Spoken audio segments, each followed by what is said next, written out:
बिस्मिल्लाहिर्रहमानिर्रहीम, अस्सलामुअलैकुम। Welcome to my channel.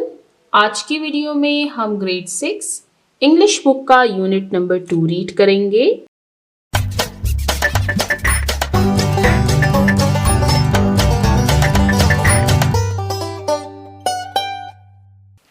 Unit number 2 stories of all time यानी हर दौर की कहानियाँ।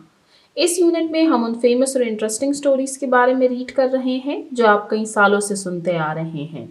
हम इन स्टोरीज को रीड करेंगे, इंजॉय करेंगे और इनमें दिए गए मॉरल्स को समझेंगे और इनको अपनी प्रैक्टिकल लाइफ में अप्लाई करने की कोशिश करेंगे। इस यूनिट पर हम कई सारी वीडियोस बना चुके हैं।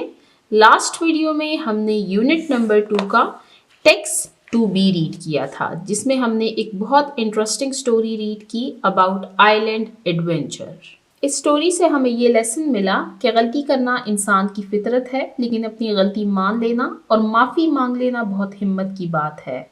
इसी तरह दूसरों की गलती को माफ़ कर देना दिलों में मोहब्बत पैदा करता है और दोस्ती को मजबूत बनाता है। माफ़ करना न सिर्फ दूसरों के लिए अच्छा है, बल्कि हमारे अपने दिल के सुकून के लिए भी ज़रूरी है। आज की वीडियो हम स्टार्ट करेंगे वोकैबुलरी पोर्शन से। अब इस यूनिट में हम ऑलरेडी एक वोकैबुलरी पोर्शन रीड कर चुके हैं, लेकिन वो वोकैबुलरी पोर्शन था टेक्स्ट टू ए के साथ। ये वोकैबुलरी पोर्शन जो है ये है टेक्स्ट टू बी के साथ। तो आइए इसको रीड करना स्टार्ट करते हैं। वोकैबुलरी यानी लुगत या अल्फाज की ज़ख़ीरा अंदोज़ी।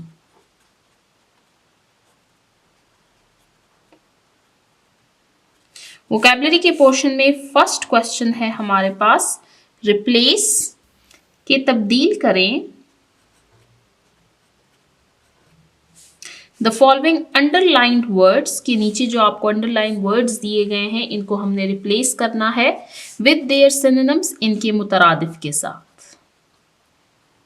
अब सबसे पहले ये समझते हैं कि मुतरादिफ यानी सिनोनिम्स क्या हैं। ये टॉपिक आप ऑलरेडी रीड कर भी चुके होंगे, यहाँ पर हम इसको रिवाइज कर देते हैं। सिनोनिम्स हमारे पास ऐसे वर्ड्स होते हैं जिनकी मीनिंग्स किसी दूसरे वर्ड से बिल्कुल मिलते जुलते हों या बिल्कुल करीब हों। यानी कोई ऐसा वर्ड जिसके 2 मीनिंग्स हों तो हम कहते हैं कि ये एक दूसरे के सिनोनिम्स हैं, यानी एक दूसरे के मुतरादिफ हैं। फॉर एग्जाम्पल, बिग बड़ा, लार्ज बड़ा। अब यहाँ पर आप देख सकते हैं ये जो दोनों वर्ड्स हैं ये एक दूसरे के सिनोनिम्स हैं, यानी दोनों वर्ड्स की जो मीनिंग्स हैं वो बिल्कुल सेम है। रीड करना इसको स्टार्ट करते हैं। आप देख सकते हैं हमारे पास कुछ अंडरलाइन वर्ड्स हैं, इनको हमने रिप्लेस करना है विद देयर सिनोनिम्स। यानी इन अंडरलाइन वर्ड्स की जगह हमने कोई ऐसा दूसरा वर्ड लिखना है जिसका मीनिंग इस वर्ड से बिल्कुल मिलता जुलता हो। लकीली, खुशकिस्मती से, अ मैन केम बाय, एक आदमी आया, एंड स्पॉटेड। अब यहाँ पर वर्ड है हमारे पास स्पॉटेड। अब स्पॉटेड का उर्दू मीनिंग है किसी शख्स को देखना या उस पर गौर करना। द 3 बॉयज, तीनों लड़कों को, रनिंग इन फियर, जो कि भाग रहे थे डर से, बीइंग चेस्ड बाय, और उसका पीछा कर रहे थे, सम वाइल्ड एनिमल्स, कुछ जंगली जानवर। अब यहाँ पर वाइल्ड भी हमारे पास अंडरलाइन वर्ड है, तो स्पॉटेड और वाइल्ड। अब इन दोनों की सिनोनिम्स हम लिखते हैं। स्पॉटेड की जगह हम लिखेंगे नोटिस्ड। अब ये सेकंड फॉर्म है तो यहाँ पर भी आपने सेकंड फॉर्म लिखनी है। वाइल्ड की जगह हम लिखेंगे अनटेम्ड। अब अनटेम्ड का मतलब है गैर पालतू जानवर यानी जंगली जानवर। Luckily, a man came by and noticed the 3 boys running in fear being chased by some untamed animals. कि खुशकिस्मती से एक आदमी वहां से गुजरा और उसने 3 लड़कों को डरते हुए भागते हुए देखा जिनका पीछा जंगली जानवर कर रहे थे। Second, what are you doing here? आप यहाँ पर क्या कर रहे हैं? This is a very dangerous place to be in. कि यहाँ पर रहना बहुत खतरनाक है। अब dangerous का सिनोनिम क्या है? Unsafe, यानी गैर महफूज। What are you doing here? क्या आप यहाँ पर क्या कर रहे हैं? This is a very unsafe place to be in. कि ये रहने के लिए बहुत गैर महफूज जगह है। Next, all the wild animals are hiding inside the forest. Wild, कि तमाम जंगली जानवर जंगल के अंदर छुपे हुए हैं। अब यहाँ पर अंडरलाइन वर्ड है वाइल्ड, तो इसका सिनोनिम है फियस यानी खतरनाक, कि तमाम खतरनाक जानवर इस जंगल के अंदर छुपे हुए हैं। All the fierce animals are hiding inside the forest. Next, A few hours later, चंद घंटे बाद, the three boys were already inside the thick forest. के चंद ही घंटों बाद जो तीनों लड़के थे वो घने जंगल के अंदर मौजूद थे. And they could hear the sounds of ferocious animals. और वो उन खतरनाक जंगली जानवरों की आवाज़ें सुन सकते थे. अब यहाँ पर हमारे पास जो टू अंडरलाइन वर्ड्स हैं, एक है थिक और नेक्स्ट है फेरोशियस. तो थिक का सिनोनिम हम लिखेंगे डेंस, यानी घना. इन दोनों का मीनिंग सेम है. फेरोशियस की जगह हम लिखेंगे फायस. इसको हमने यहाँ पर भी मेंशन किया है, यानी खतरनाक. इसकी जगह हम वाइल्ड भी लिख सकते हैं. देखिए अब फेरोशियस, फियस और वाइल्ड, ये तीनों वर्ड्स जो हैं ये एक दूसरे के सिनोनिम है, यानी इन तीनों का जो मीनिंग है वो एक ही है, खतरनाक या जंगली. A few hours later, कि चंद घंटे बाद, the three boys were already inside the dense forest. कि तीनों लड़के घने जंगल के अंदर मौजूद थे. And they could hear the sounds of wild or fierce animals. कि वो जंगली और खतरनाक जानवरों की आवाज़ें सुन सकते थे. Last. But I heard that, लेकिन मैंने सुना है that there are a lot of dangerous animals in the forest. कि इस जंगल में कई सारे खतरनाक जानवर छुपे हुए हैं. अब यहाँ पर जो डेंजरस है ये अंडरलाइन है. अब इस डेंजरस की जगह आप फेरोशियस भी लिख सकते हैं, फियस भी लिख सकते हैं और वाइल्ड भी लिख सकते हैं. हम यहाँ पर वाइल्ड लिख लेते हैं. What if we encounter? Encounter का मतलब है सामना करना. What if we came across? Came across का मतलब भी है यानी मिलना या सामना करना. Them in our way, कि क्या होगा अगर ये जंगली जानवर हमें रास्ते में मिल गए. We don't have tools to protect ourselves. हमारे पास कोई औजार मौजूद नहीं है कि हम खुद को बचाएं. अब टूल्स के लिए हम सिनोनिम लिखेंगे इक्विपमेंट. इसका मतलब भी है औजार. But I heard that there are a lot of wild animals in the forest. What if we came across them in our way? We don't have any equipment to protect ourselves. कि मैंने सुना है कि इस जंगल में बहुत सारे जंगली जानवर मौजूद है. क्या होगा अगर हमारा उनसे आमना सामना हुआ. हमारे पास कोई औजार मौजूद नहीं है कि हम खुद को बचाएं. यहाँ पर हमारा वोकेबलरी पोर्शन का क्वेश्चन नंबर 1 एंड होता है, जिसमें हमने दिए हुए सेंटेंसेस में अंडरलाइन वर्ड्स के सिनोनिम्स को मेंशन किया. सिनोनिम्स के बारे में मैं आपको बता चुकी हूँ. ये होते हैं मुतरादिफ अल्फाज, यानी ऐसे दो अल्फाज जिनके मीनिंग सेम हो. यहाँ पर जो सेंटेंसेस हमने रीड की हैं, जो स्टेटमेंट्स हमने रीड की हैं, वो इसी टेक्स्ट 2B से आपको दी गई हैं. तो जिन बच्चों ने लास्ट वीडियो नहीं देखी वो काइंडली लास्ट वीडियो देखें, जिनमें हमने टेक्स्ट 2B को रीड किया है. जो वोकेबलरी का सारा पोर्शन है ये इसी टेक्स्ट 2B से लिया गया है.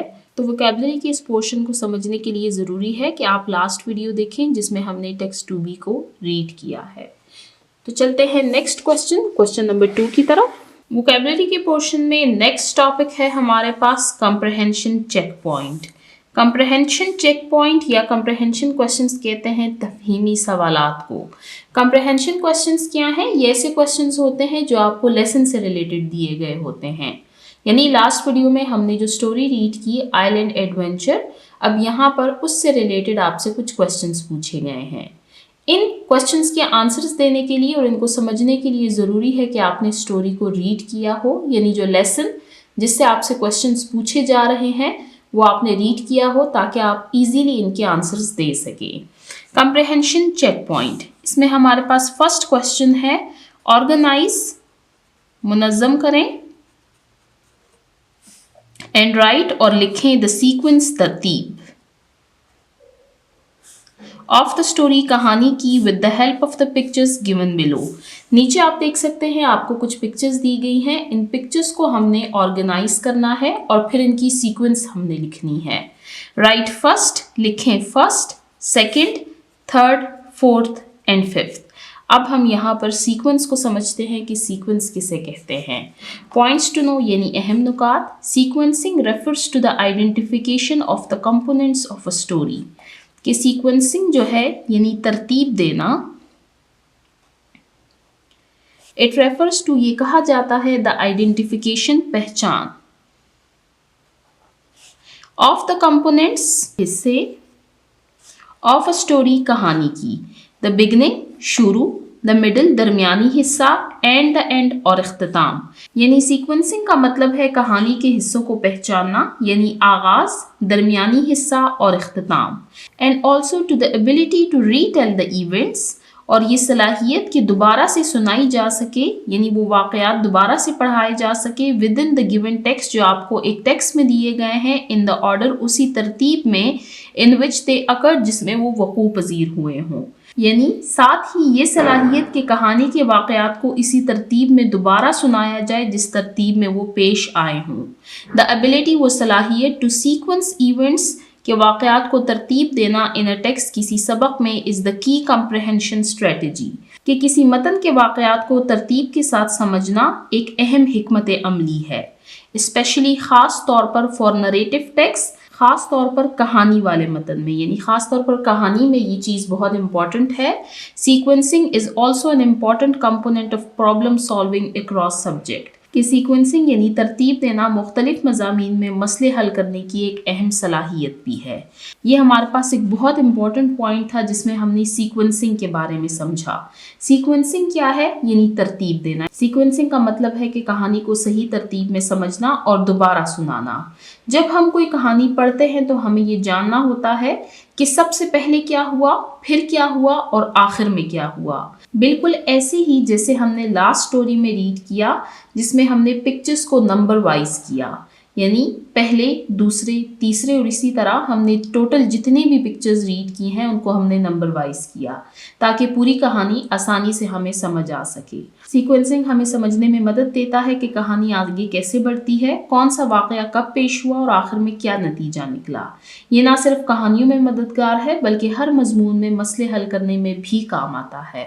अब यहाँ पर आपके लिए क्वेश्चन ये है, ये पॉइंट जो हमने रीड किया कि जो स्टोरी हमने रीड की है आइलैंड एडवेंचर, उसकी हमने तरतीब बनानी है और नीचे जो दी गई पिक्चर्स हैं इनको हमने सीक्वेंस वाइज लिखना है। अब जिन बच्चों ने स्टोरी रीड की होगी उनको ये सीक्वेंस आसानी से समझ आ जाएगी क्योंकि उन बच्चों ने स्टोरी रीड की है, जबकि जिन बच्चों ने स्टोरी रीड नहीं की उनको चाहिए कि वो सबसे पहले स्टोरी रीड करें ताकि वो ये क्वेश्चन इजीली सॉल्व कर सके। अब हम वापस चलते हैं स्टोरी की तरफ। इन पिक्चर्स को अब हम मैच करते जाएंगे। यहाँ पर आप फर्स्ट पिक्चर में देख सकते हैं कि तीनों लड़के खड़े हैं और ये पिक्चर यहाँ कहीं पर मौजूद नहीं है। अब पिक्चर नंबर 2 आप देख सकते हैं, एक बच्चा जो रेड शर्ट में है वो नीचे बैठा हुआ है जबकि 2 बच्चे खड़े हैं। ये पिक्चर भी हमारे पास कहीं नहीं है। यहाँ पर रेड शर्ट वाला बच्चा बैठा हुआ है जबकि यहाँ पर वाइट शर्ट वाला बच्चा बैठा हुआ है, तो ये पिक्चर मैच नहीं कर रही। अब थर्ड पिक्चर में आप देख सकते हैं कि तीनों बच्चे खड़े हुए हैं जबकि ये पिक्चर यहाँ पर मौजूद नहीं है। अब फोर्थ पिक्चर आप देख सकते हैं, ये 2 बच्चे खड़े हैं और वाइट शर्ट वाला बच्चा बैठा हुआ है। और इन पिक्चर्स में अगर आप देखें तो ये हमारे पास सेम वही पिक्चर है, तो इसको हम टाइटल देंगे फर्स्ट का, क्योंकि ये हमारे पास स्टोरी की पहली पिक्चर है जो कि यहाँ पर मौजूद है। और वैसे अगर स्टोरी की हम बात करें तो ये हमारे पास स्टोरी में पिक्चर नंबर 4 है। अब ये पिक्चर हमारे पास हो गई। अब चलते हैं नेक्स्ट पिक्चर ढूंढते हैं।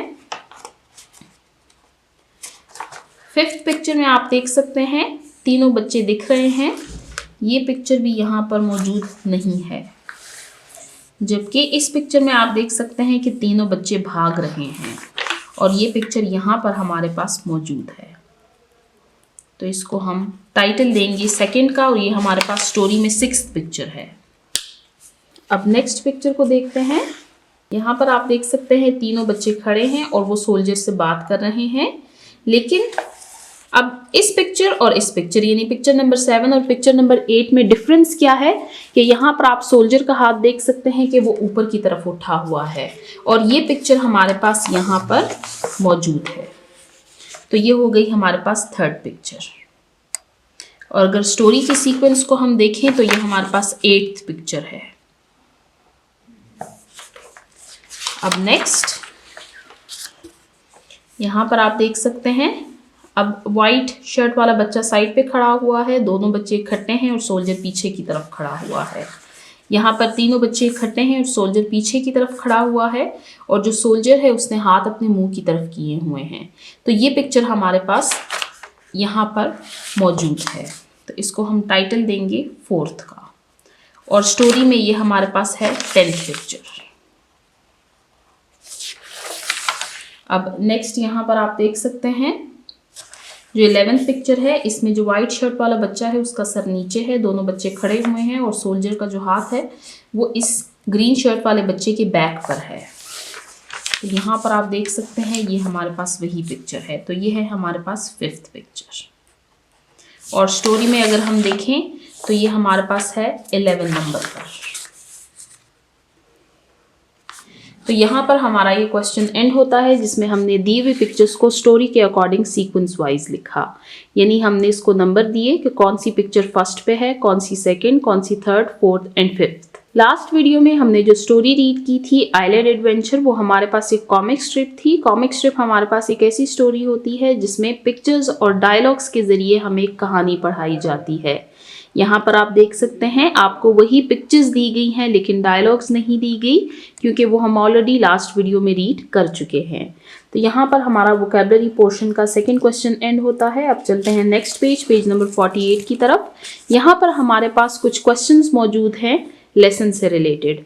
मैं आपको दोबारा कह रही हूँ, जिन बच्चों ने लेसन को रीड नहीं किया वो काइंडली सबसे पहले जाकर लेसन को रीड करें ताकि वो इजीली इन क्वेश्चंस के आंसर्स को सॉल्व कर सके। सबसे पहले दिए हुए क्वेश्चंस को रीड करते हैं, फिर 1 बाय 1 इनके आंसर्स को रीड करेंगे। फर्स्ट क्वेश्चन को हम ऑलरेडी रीड कर चुके हैं जो कि सीक्वेंसिंग से रिलेटेड था। सेकंड क्वेश्चन है what were the 3 boys doing in the forest, कि तीनों लड़के जंगल में क्या कर रहे थे। Question number 3, how did the boys get lost in the forest, कि लड़के जंगल में कैसे गुम हो गए। Question number 4, what is the importance of a map, कि नक्शे की क्या अहमियत है। इम्पोर्टेंस, अहमियत। Question number 5, who had stolen the map, कि नक्शा किसने चोरी किया था। Question number 6, if you were Usama, कि अगर आप उसामा होते, उसामा वो लड़का था जिसने मैप चोरी किया था।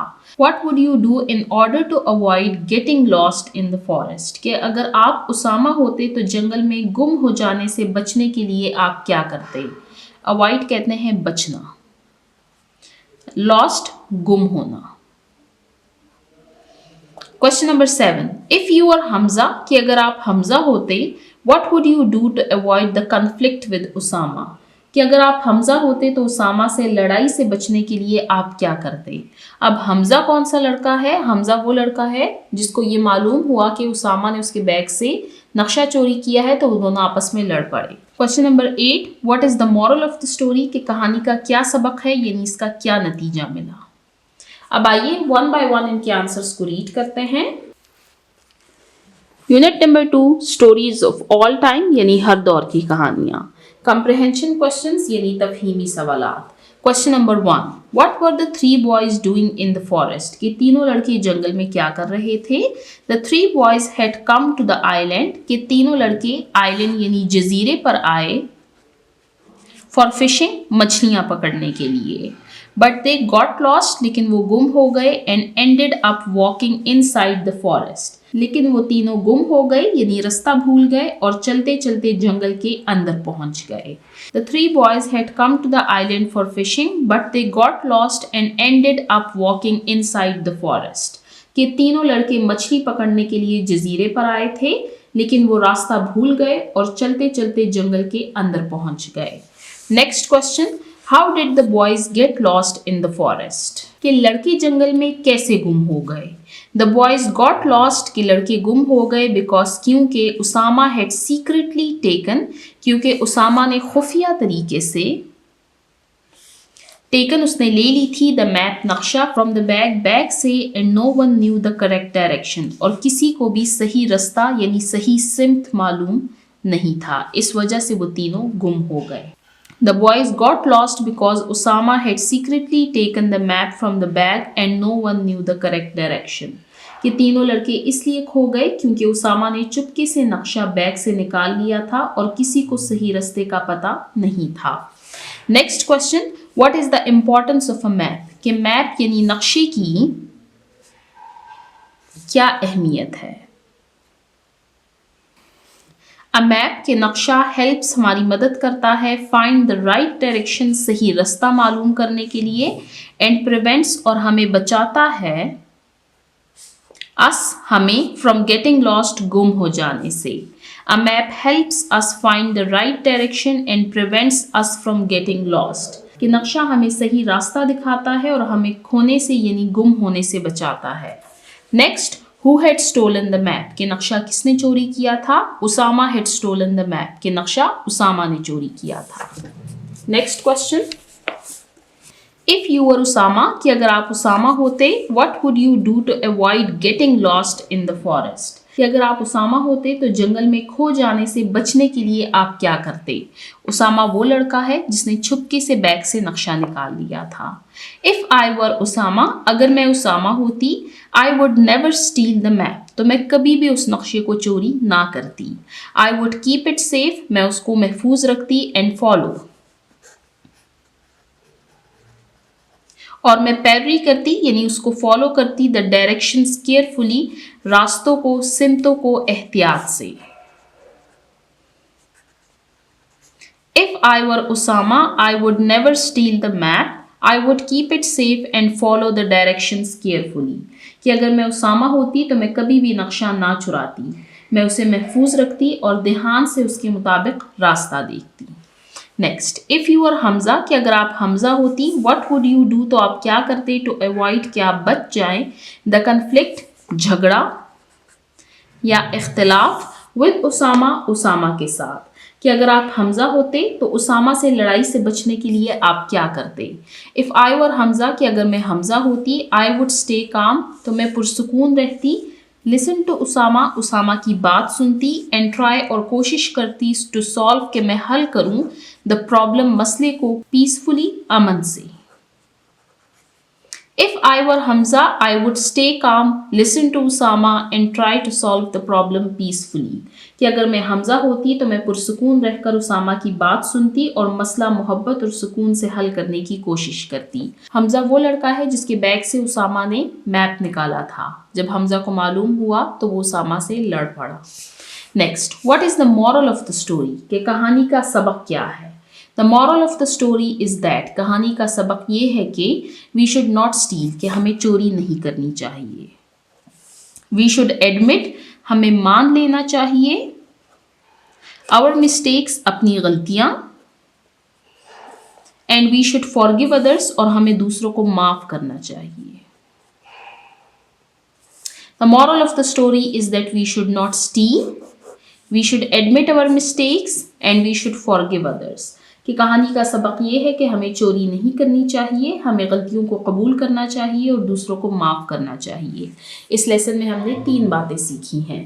पहली ये कि हमें चोरी नहीं करनी चाहिए, दूसरी ये कि जब आपसे कोई गलती हो जाए तो अपनी गलती को मान लेना चाहिए और उसकी माफ़ी मांगनी चाहिए, और आखिरी ये कि जब आपसे कोई माफ़ी मांगे तो आपको चाहिए कि आप उसको माफ़ कर दें। तो यहाँ पर हमने दिए हुए क्वेश्चंस के आंसर्स को रीड किया। इसके साथ ही हमारा कंप्रिहेंशन चेक पॉइंट का टॉपिक एंड होता है। यहाँ पर हमारा वोकैबुलरी का पोर्शन एंड होता है जिसमें हमने लेसन से रिलेटेड कुछ टॉपिक्स को रीड किया। सबसे पहले हमने सिनोनिम्स के बारे में रीड किया, सेकेंडली हमने सीक्वेंसिंग के बारे में रीड किया, और फिर उसके बाद हमने लेसन से रिलेटेड कुछ क्वेश्चंस को रीड किया। आज की वीडियो को हम यहीं पर एंड करते हैं। इंशाल्लाह नेक्स्ट वीडियो में हम यूज़ ऑफ लैंग्वेज के पोर्शन को रीड करेंगे। तो जिन्होंने अभी तक मेरे चैनल को सब्सक्राइब नहीं किया, काइंडली मेरे चैनल को सब्सक्राइब कीजिए ताकि हर आने वाली वीडियो आपको टाइमली मिल सके। Thank you.